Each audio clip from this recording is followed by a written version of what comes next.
Hello. Welcome back to the podcast, The Other Side of Deaf. You either just joined us or you stuck around after our first episode, which means I didn't scare you off. Last episode, we talked with my good friend Stephanie, who is deaf, and she gave us a great starting point on the deaf perspective. If you haven't listened to that podcast, I encourage you to do so. Since this podcast is about deafness, it's important that we start with that. Today, though, we will be exploring a different perspective. As I said before, the deaf community has all these people and professions that orbit them, and each of them have a different view of deafness. The largest group that surrounds deaf individuals are hearing family members. So today, we are going to start to explore that, more specifically with hearing parents. I will warn you, however, that this episode is just as much for professionals in the field and deaf people as it is for hearing parents. I am speaking to all of you, and there are some things you need to understand. Now, before I start, I have to confess something. This episode is probably one of the hardest for me to record. I have been thinking about what I wanted to say for months. This discussion is a personal one for me, and to be frank, rather emotional. In fact, this whole podcast is emotional for me. I don't just work in this field, I live it, and for every controversy and every struggle that relates to this topic, my heart is in the middle of it. Friends and coworkers of mine will even tell you that even after all these years of doing this, I still get emotional when I talk about certain topics. Why? Because they are hard moments in my life. Things I had to overcome and learn, things I wish I could change and make better for my children. So today, I am going to get very real with you and talk about some very personal experiences with my own family, some of which are hard to confess. I will admit that I'm a little afraid of bearing my soul to you. I'm afraid that people will judge me, that you will all not understand, and most of all, that you won't be kind. But I told myself that I would be brave, and I promised you that we would talk about things others aren't willing to talk about. So, with that, I'm going to leave my heart in your hands. So let's get started. 34 million children have hearing loss, according to the World Health Organization. And 9 out of 10 of those children are born to hearing parents, which means that there are millions of parents out there that are starting down a path that we never anticipated. I am one of those parents, and I have worked with hundreds of families over the last 7 years that are going through the exact same thing. Too often, we are a group that is just thrown into the fire. We are fed massive amounts of information from doctors and specialists of every kind and therapists. Everyone gives us information, even some people that have no idea what they're talking about. You know who it is. You know that relative that has decided that even though they have never been in this situation, that you must be doing everything wrong. And they have a million words of advice for you. Or that doctor that thinks that since he has a specialty in hearing loss, that you should just follow every little instruction and can't understand why it isn't working out the way it's supposed to. I mean, according to research, this just works if you just do it. But they forget that we live in the real world and our babies are real people. As parents, we are expected to hit the ground running, move forward, do everything right, and be completely logical about everything, as if somehow we're just supposed to magically remove our emotions when they are sitting there talking about our child. Somehow, even though we have no training, no education, and no warning, we are expected to function like a pro and have it all together. Now, some of us are better at faking it than others. We seem to have it together. We hit the ground running and we dive into the research and action mode to do everything. These parents are seen as the good ones. Those parents are the ones that tend to also be the closet criers. That sounds strange, I know. They are the ones that suddenly start having panic attacks or have random emotional outbursts that they try to hide. Believe me, it happens more than you think. But if we are all honest, as parents, we are usually lost, confused, and have a ton of emotions that we feel we can't express at the beginning. Emotions we feel guilty for feeling, and we wonder if we are a terrible parent because of it. Maybe this isn't you. Maybe you do have it together, and maybe you are totally cool with everything that life has thrown at you. If so, I applaud you. You have achieved something very few have. Over the years, I have talked to countless families, and most of us at the beginning of this journey certainly don't have it together. I certainly didn't. And just so you know where I was at the beginning, I was the closet crier. I would wait until everyone would fall asleep at night, and I would let my emotions run. Sometimes I would have panic attacks. Sometimes I would cry. Most times I would lay awake and worry. But to the outside world, I seemed to be doing everything right. I will never forget the day I found out my oldest had hearing loss. It was completely unexpected, and it was a defining moment in my life.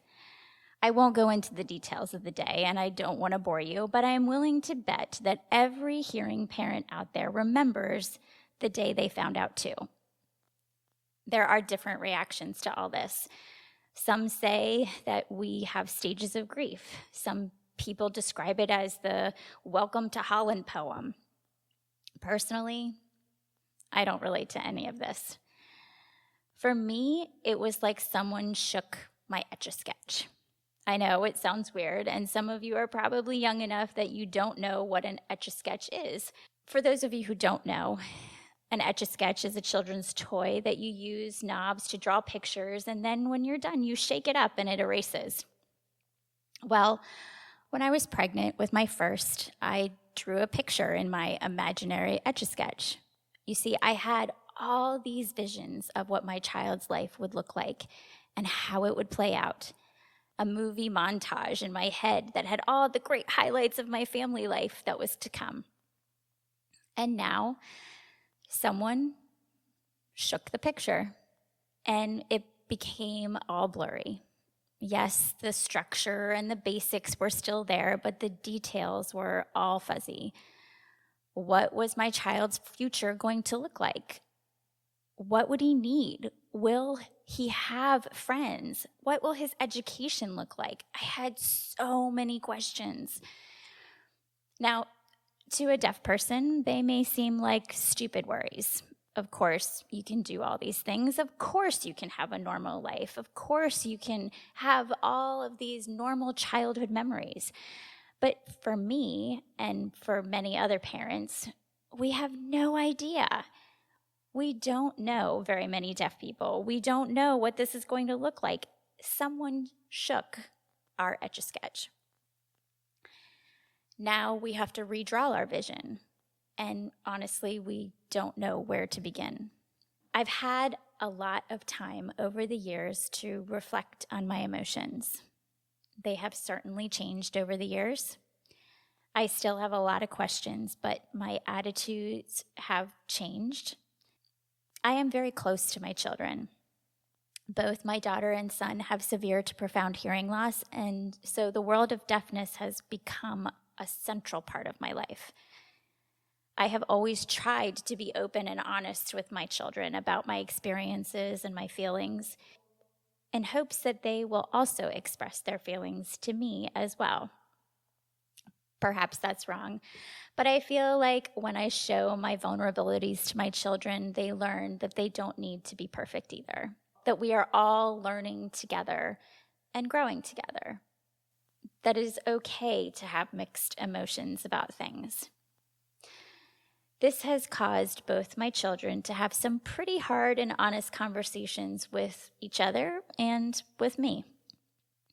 A few weeks ago, my daughter asked me if I was sad that she was deaf. It was a day that there was some teenage girl drama at school that was just kind of amplified because of her misunderstanding of how hearing people operate. And she asked me, would I change it? Well, after 15 years, I can honestly say no, I wouldn't change it. Her hearing loss, her deafness is part of who she is.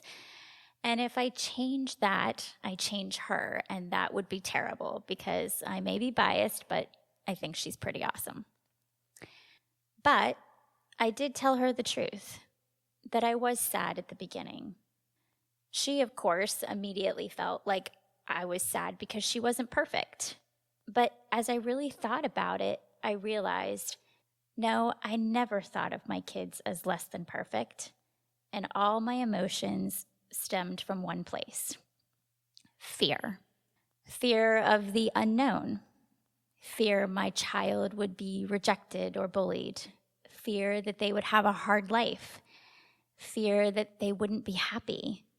And the biggest fear of all, fear that I wouldn't be enough. That I would fail to give them everything that they need. That I would fail to protect them. That I wouldn't be smart enough. I wouldn't be strong enough or capable enough to be the mom they deserved and needed. All the insecurities I had as a mom tripled in size. I barely knew how to be a mom, and now here I was, a mom of a deaf child, and I had no idea what I was doing. Over the years, I have discovered that most parents of deaf and hard of hearing children have big emotions, and they all stem from fear. Some deny it, thinking that if they don't acknowledge it, it'll just go away or it isn't real. Some get angry and try to assign blame. Some freeze and get sad and are unable to move forward. Some even run away or give up. It is all just based on fear. Whatever our reaction is, it is usually misinterpreted by our deaf children. They sometimes can feel rejected or angry at us. Maybe they even try to deny their own hearing loss, thinking they need to be ashamed because we must be. But deep down, our reaction is really our fear and has nothing to do with how much we love our children. It is not about their inadequacies. It's about ours. As most things go, time tends to heal us, and I have adapted. I wish I could tell you that it was just hard at the beginning and I got over my fears and everything became easy. But I would be lying. Yes, I have gotten better at being their mom. I have learned and adapted and become more confident. But the truth is, raising a child with hearing loss is like riding a roller coaster. You have ups and downs. It can be fun and exciting, and there are many moments that you feel like you are on top of the world. But inevitably, there are moments that the floor goes out beneath you and you plummet. It happens when I least expect it, when everything seems to be going okay, and I think I'm totally rocking this mom thing, I got this, and my kids are doing great. And then life smacks me in the face.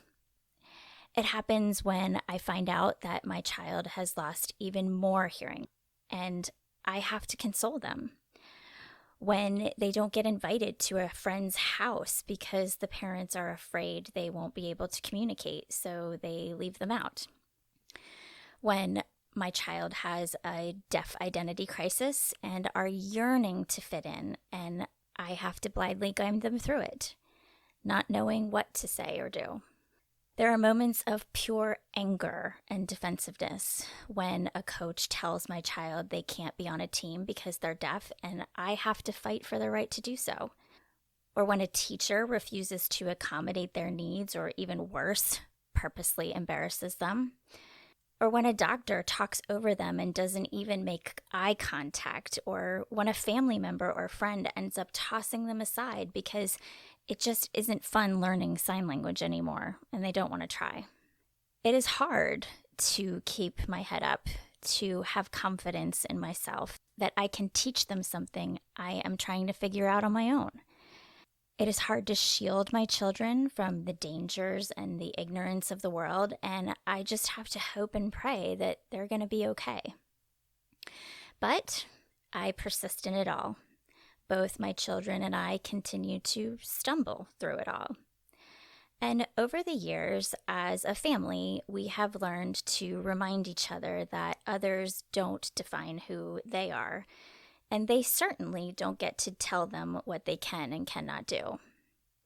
That things may be hard sometimes, that life and people can be unfair and cruel, but deafness is not an excuse to not succeed. It is a challenge, one that showcases their strengths. It is not a weakness. And when that happens, when my kids defy everyone's expectations of failure, when they prove people wrong and show that deafness doesn't make them any less, then as a mom, it is the sweetest victory there is. That is the roller coaster high. Seeing my kids succeed. These moments bring me to tears because I know what my child had to endure to get there and the nights of heartache and prayers that I have spent helping them.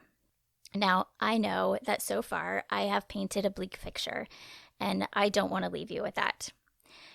There are some great parts about having deaf children. You can vacuum anytime you want, play loud music during nap time, watch movies with loud surround sound anytime you want, and have private conversations with your spouse in the car, even when your kids are in the back seat. There is a lot of laughter and fun and moments of pure joy, and for a good bit of the time, our children lead very normal, crazy lives like every other kid. And let me be clear, having deaf children is by far the biggest blessing in my life. Because even though I have had hard moments and my heart breaks sometimes, their deafness has had a profound positive impact in my life. It has made me a better parent. It has forced me to slow down and focus on what is important.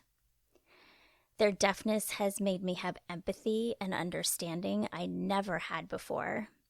It has brought people into my life that are very special to me that I would have never met. And most of all, it has taught me that no matter what, nothing is impossible. And no matter what my circumstances are, as human beings, we can succeed at anything. My children inspire me every day. Because of all of those things, I have a relationship with my children, and they have a relationship with each other that is uncommon in today's age. After all this time, I realized that having children with hearing loss is my golden ticket to blessings beyond my imagination.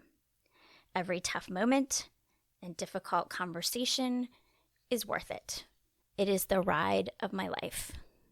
So, why am I confessing to you and bearing my soul all these emotions? That I have been angry and sad and confused and scared. And frankly, sometimes I still am.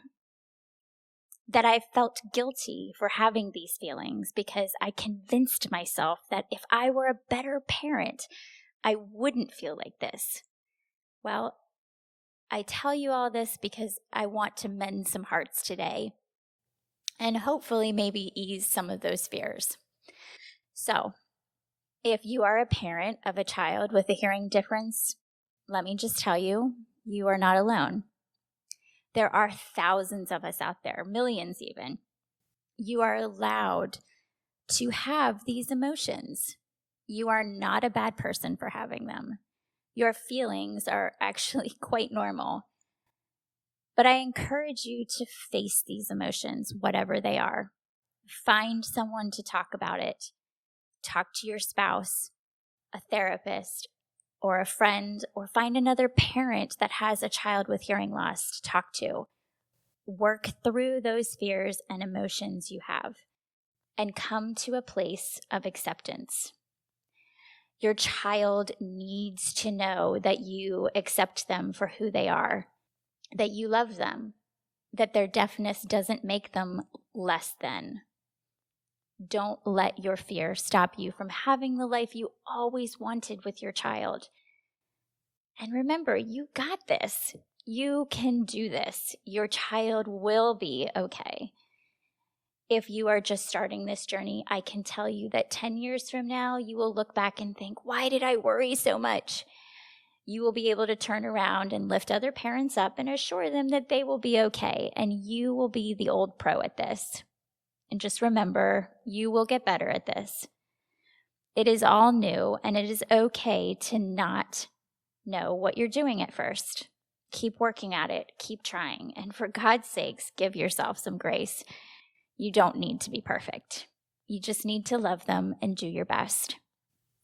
If you're a professional working with a hearing parent, be patient with us. We are scared and confused at first, and we need you to be gentle and go slow with us.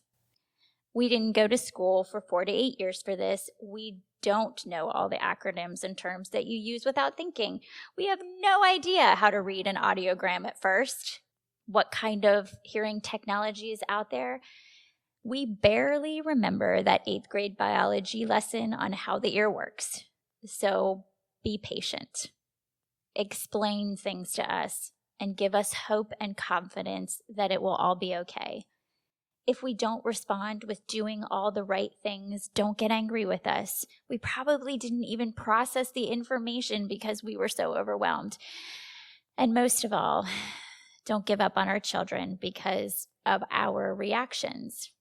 Remember why you chose this profession and keep it close to your heart as you are working with us. And if you find yourself getting jaded or continuously frustrated, take some time to explore that and ask yourself if working with deaf children is really your calling. Because if you work with deaf children, you will most likely be working with a lot of hearing parents. We are the pathway to our children, so get used to us. And last, if you are a deaf or hard of hearing person with hearing parents, understand that you are enough. You have always been enough, that there is nothing less than about you, that your parents' reaction to your hearing difference may be based on fear. Your parents are human with flaws, emotions, insecurities, and more love for you than you can imagine.